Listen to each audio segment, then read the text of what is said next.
Hello दोस्तों, मैं हूं शुभम और आज हम एक टाइम ट्रेवल मूवी को एक्सप्लेन करेंगे जिसका नाम 2067 है। यह मूवी 2020 में आई थी और इसे पब्लिक ने भी अधिक पसंद किया है। तो चलिए बिना समय को गवाए चलते हैं सीधा वीडियो की तरफ।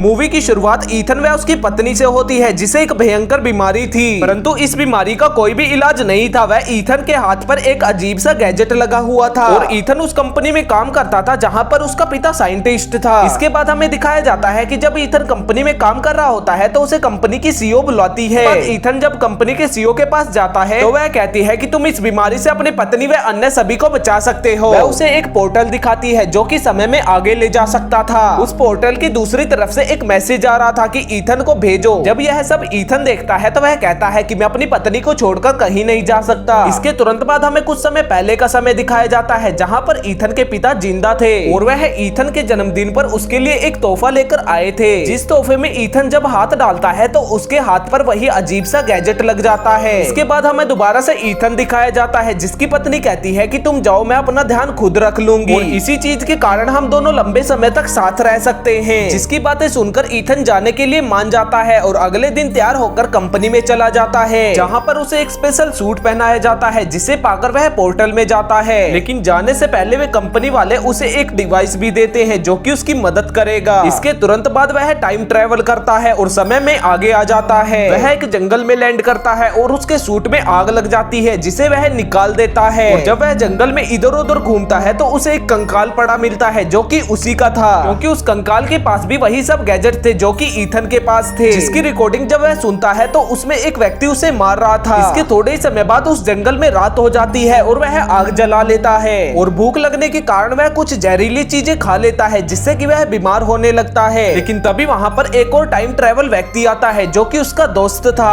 वह ईथन को बचा लेता है और कहता है कि मुझे साइंटिस्टों ने भेजा है ताकि मैं तुम्हारी मदद कर सकूं। इसके बाद ईथन उसे अपना कंकाल दिखाता है, परंतु उसका दोस्त जैक उस पर विश्वास नहीं करता और कहता है कि यह तुम्हारा कंकाल नहीं है। जिसके बाद वे दोनों साइंटिस्ट द्वारा दिए गए गैजेट और दिखाई गई लोकेशन पर जाते हैं। लोकेशन पर पहुंचने पर उन्हें पता चलता है कि यह वही जगह थी जहां से वे पोर्टल से आए थे, परंतु यह काफी पुरानी हो चुकी थी। जहां पर जब ईथन हाथ लगाता है तो उसके हाथ का गैजेट टाइट होने लगता है और उसके हाथ से खून निकलने लगता है जिससे वहां का सारा सिस्टम एक्टिवेट हो जाता है और वह पोर्टल भी चल जाता है। परंतु तभी उस पोर्टल में कुछ तकनीकी प्रॉब्लम आ जाती है। इसके बाद वे दोनों जंगल में थोड़ा घूमते हैं और उन्हें अपनी सिटी दिखाई देती है जो कि काफी पुरानी हो चुकी थी और वहां पर बहुत सारे कंकाल भी पड़े थे। इन्हीं कंकाल में से एक ईथन की पत्नी का कंकाल भी था जिसे देखने के बाद वह रोने लगता है। लेकिन तभी ईथन अपने आप को कंट्रोल करता है और अपने दोस्त को वह रिकॉर्डिंग सुनाता है जो कि उस गैजेट में थी, जिसमें कि ईथन को मारने वाला कोई और नहीं उसका ही दोस्त जैक था। जिसे सुनकर जैक तुरंत गन को निकाल लेता है और अपने दोस्त को पोर्टल का वह फॉल्ट सही करने के लिए ले जाता है। जिसके थोड़े समय बाद ईथन उस फॉल्ट को सही कर देता है और मौका पाकर जैक को एक रूम में बंद कर देता है। जिसके बाद उसे उसके पिता का होलोग्राम दिखाई देता है, जिससे कि ईथन को पता चलता है कि यह पोर्टल उसके पिता ने बनाया था और उस होलोग्राम में उसका पिता अपने बेटे से माफी मांगता है क्योंकि वह वहां से भाग गया था। लेकिन तभी वहां होलोग्राम में सीईओ आ जाती है जो कि ईथन के पिता को गोली मार देती है। वह ईथन की जिम्मेदारी अपने गार्ड को दे देती है जो कि उसका दोस्त बनकर रह रहा था, क्योंकि ईथन के डीएनए से ही यह पोर्टल एक्टिवेट हो सकता था। लेकिन तभी जैक गेट को खोलकर उसके पास आता है और ईथन से माफी मांगता है। लेकिन ईथन मशीन को तोड़ने लगता है, परंतु तभी जैक वही सब हरकतें करने लगता है जो कि उस रिकॉर्डिंग में था। लेकिन इस बार जैक ईथन को गोली ना मारकर सवै को गोली मार लेता है, जिसके तुरंत बाद ईथन का वह कंकाल गायब हो जाता है और दूसरी तरफ वह सीईओ बहुत सारे लोगों के साथ वहां पर आने की तैयारी करने लगती है। ईथन इस साइड से कंप्यूटर पर वही मैसेज लिखता है जिसे देखकर वह यहाँ पर आया था। इसके बाद जब सीईओ की तरफ का पोर्टल ओपन होता है तो उसमें से एक पौधा निकलता है जो कि ईथन ने भेजा था और यह पौधा उस बीमारी की दवा थी। इसके बाद हमें ईथन दिखाया जाता है जो कि वहां की सभी चीजों को तोड़ देता है और दूसरी तरफ सीईओ को पुलिस पकड़कर ले जाती है। वह ईथन की पत्नी को वह दवा भी मिल जाती है। मूवी के अंत में ईथन उस शहर को देखता है जो कि तबाह हो गया था, परंतु अब वह काफी ज्यादा डेवलप हो गया था। वह ईथन इसी समय में रहने लगा था। दोस्तों, आपको यह मूवी कैसी लगी मुझे कमेंट में जरूर बताना और वीडियो को लाइक करना मत भूलना। Thanks for watching.